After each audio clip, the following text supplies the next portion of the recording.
There is something living inside your head, something you didn't choose, something you didn't build. It was installed in you long before you were born. And tonight, when the lights go off and the distractions run out, it's going to make you feel watched, even though the room is empty. You know this feeling, that low awareness, even when you're completely alone, that something is clocking what you do. Even when there's no camera, even when there's no witness, even when every rational part of you knows there's nothing there, the feeling doesn't care. It stays. And here's what nobody tells you. That feeling is not anxiety. It is not guilt in the modern sense. It is not a product of your religion or your upbringing. It is one of the oldest pieces of engineering in the human brain. And it is the exact same wiring that caused your ancestors, somewhere around 70,000 years ago, to look up at the sky and invent something to put there. Let me take you somewhere. Not a textbook, not a museum, a night. A real night, or as close as we can imagine it. Somewhere around 70,000 years ago. There's a family. 5 people. A fire between them. They don't have full language yet. They have sounds, gestures, looks that carry weight. They understand each other the way people understand each other before words exist, which is better than you'd think. They know hunger. They know cold. They know exactly what sound a predator makes in the dark. These are not the grunting cavemen from old movies. These are people, sharp, careful, loving. And 4 days ago, the smallest one got sick. She had a fever. They did everything they knew how to do. Kept her warm, brought her water, stayed close. But on the 4th morning, she was cold, and the family didn't know what to do with that. Because here's something worth sitting with. Their brains, these ancient, beautifully designed brains, were built for physical problems. Hungry, find food, cold, find shelter, hurt, bind the wound.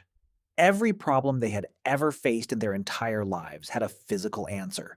But this, she was just gone. And where did she go?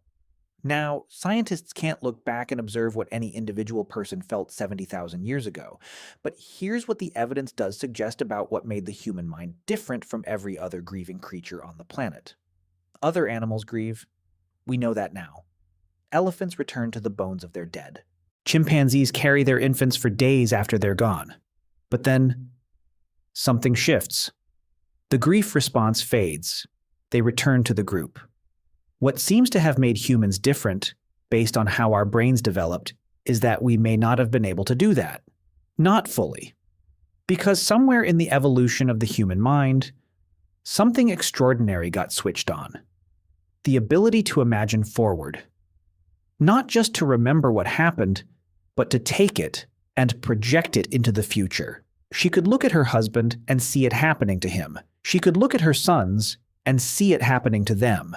She could look at her own hands and understand in a way that no animal before her may ever have understood, that those hands would one day be cold too.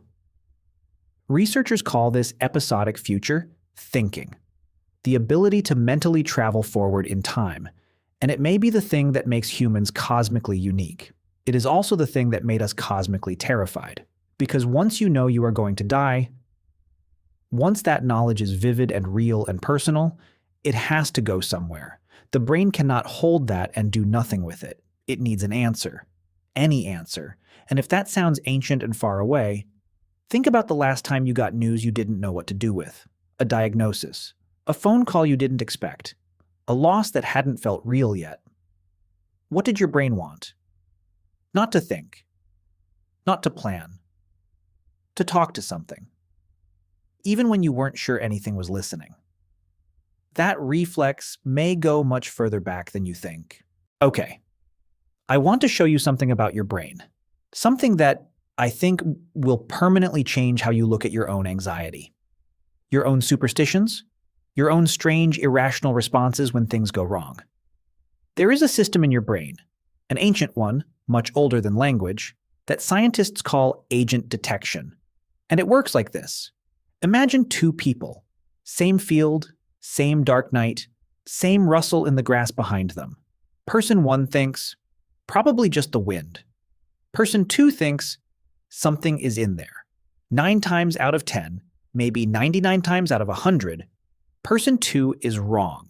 It's a bird, a breeze, nothing. But on the 100th time, person 1 is dead. Person 2 goes home. And that is the only thing evolution cares about.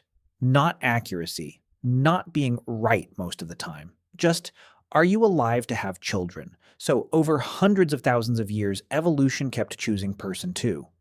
Over and over and over. Until that assumption, something caused that, got hammered so deep into the brain that it became automatic. You don't choose it. You don't decide it. It just fires. But here's where it stops being about leopards. This system, this something caused that reflex, it didn't come with a filter. It didn't fire only for predators. It fired for everything. Thunder, drought, a child dying with no visible wound, the sun vanishing in winter and returning in spring like it decided to, the river flooding, then going dry. Every single thing your ancestor couldn't explain. Their brain asked the same question. Who did that? Not what, not how, who? Because in a brain shaped by a million years of watching other humans, every time something happened in your lived experience, a person had made it happen. So when the storm came and there was no person to blame, the brain didn't accept the silence. It built someone to fill it. And this reflex hasn't gone anywhere. Think about the last time your internet cut out at the worst possible moment. Or your flight got delayed for no reason anyone explained. Notice that your brain's first instinct isn't what caused this. It's who did this to me. The weather is ruining your plans. The universe is testing you. The traffic is personally against you. That is not a metaphor. That is agent detection. Running the same code it ran 70,000 years ago on your Wi-Fi router. But here is where the story goes somewhere genuinely extraordinary. Because the humans who invented an invisible cause for a visible problem, the ones who said the river has a spirit or the storm is angry, they didn't just cope with their fear. They accidentally built something. Think about what a shared invisible threat does to a group of people. 5 terrified individuals crouching around a shrinking fire become 5 people facing the same enemy together. They have a shared language for the dread, shared rituals to face it, a reason to cooperate that goes beyond food and territory. Something to do together when the unknown arrives. And groups who did this, who turned their bodies and breath and attention toward the same point in the sky, they seem to have bonded faster, trusted each other more deeply.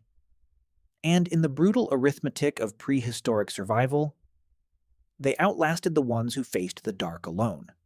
The invention of God didn't just explain the thunder, it may have built the first communities. And then one day, the fingerprints appear. For tens of thousands of years, these moments lived and died in the dark. No record, no remains, just fear and fire and a sky full of questions. But then humans started leaving something behind. Deep inside a cave in Botswana, what archaeologists now call the Python Cave, someone carved a 6-meter snake into the rock. 6 meters, about the length of a car and a half. And here is the strange part. Nobody was forced to come here. This cave is out of the way. No food, no water, no practical reason for anyone's survival plan to include it. And yet, around that carved rock, archaeologists found hundreds of spearheads. Carefully arranged, deliberately broken before being placed. Not dropped, not scattered. Arranged. If the dating is correct, this is around 70,000 years old, which would make it one of the earliest physical signs we have of humans performing ritual for something they couldn't see. Not storing food, not marking territory, bringing gifts to an absence. If archaeologists are right, this may be one of the earliest traces we have of humans trying to form a relationship with the unseen. Now, everything we've talked about so far, the agent detection, the shared fear, the rituals, it was working. The group had an invisible force to face together. They had rituals. They had a shared language for the unknown. Good system. But then, someone asked the next question. The question that may have changed human psychology more than any other question in history. What if it's my fault? 8 words. And in those 8 words, something was born in the human mind that no other animal had ever carried. Not fear, not grief, guilt, real guilt. Not the guilt of being caught, the guilt of being seen by something that never looks away, even when you're alone, even in the dark. Let me show you what this actually felt like. Imagine waking up in the middle of the night. The fire is low, everyone is asleep, and you are hungry. There is extra meat just there. Someone else's share. No one would know. No one is awake. No one would ever find out. Your hand moves toward it. And then it stops. Not because you heard someone stir. Not because you thought of a consequence, but because something you cannot name or locate or prove exists, feels like it's watching. That pause. That pulled hand. That is the birth of conscience. Now think about what that pause does, multiplied across thousands of people, across thousands of years. A person who feels watched when alone stops taking more than their share, confesses wrongdoing before anyone asks, because carrying a secret under that gaze feels unbearable, develops shame, develops a conscience, an internal voice that functions even in isolation, even when there are no rules, even when there's no punishment, even when no one is looking, just the feeling that something is. And that feeling was enough. Researchers like Pascal Boyer have described this carefully as one of the most consequential cognitive shifts in human history, because for the first time, you had beings who could regulate themselves from the inside. Many of the oldest moral systems we know about, many of humanity's earliest attempts to regulate behavior, many of the first laws ever written down, carry the same fingerprint. The idea that someone is watching, that your behavior, even alone, matters to something greater than the group. One prehistoric human looking at a drought may have thought, maybe the weather isn't broken. Maybe I am. That thought, that quiet, devastating shift inward, may have created more human behavior than any tool, any weapon, or any technology we've ever invented. We built conscience out of the fear of being seen, and conscience built everything else.